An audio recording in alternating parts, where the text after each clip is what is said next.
जला दीजिए सर।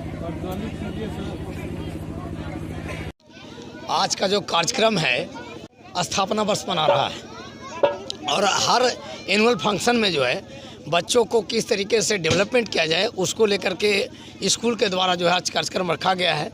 और इस तरीके से जो अपना गार्जियन लोग भी आते हैं अपने बच्चों के जो है डेवलपमेंट देखते हैं और प्रत्येक साल अपना एनुअल फंक्शन मनाते हैं, सांस्कृतिक कार्यक्रम करते हैं। बच्चों को जो है पढ़ाई के साथ साथ सांस्कृतिक कार्यक्रम भी बहुत ज़रूरी है। रितेश कुमार मुखिया, काश पंचायत, प्रखंड गुरुआ। जीएन है, उन लोग हमको बहुत सपोर्ट करते हैं और हर वर्ष की भांति इस वर्ष भी हम लोग एनुअल फंक्शन मना रहे हैं। 9वां एनुअल फंक्शन है मेरा और मेरे तरफ से बहुत सा ऑफर दिया गया है। जो गरीब घर के बच्चे जो हैं, जो बिल्कुल अनाथ बच्चे हैं, जिनको कोई सेवा नहीं कर सकता है, वैसे बच्चे के लिए मेरे तरफ से ऑफर रखा गया है। जो बिल्कुल अनाथ बच्चा है उसको मैं फ्री पढ़ाऊँगा और जिनको एक पेरेंट्स है उनके लिए 50% का छूट दूँगा। स्टडी करवाइए जी। गरीब बच्चे भी हैं और जो अनाथ बच्चे हैं उनके लिए फ्री पढ़ाई, फ्री एडमिशन बिल्कुल फ्री है, बिल्कुल निःशुल्क रहेगा मेरे तरफ से। मेरा नाम भी राजकुमार हुआ, मेरा विलेज जहरी हुआ, मेरा स्कूल का नाम केरला पब्लिक स्कूल है। जी सर। करते रहते हैं बच्चों को हौसला। श्री जितेंद्र सर वो दिखा गया था।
शहीदों की कुर्बानी बदनाम नहीं होने देंगे। बच्ची हो एक भी लहू की, अरे बच्ची हो एक भी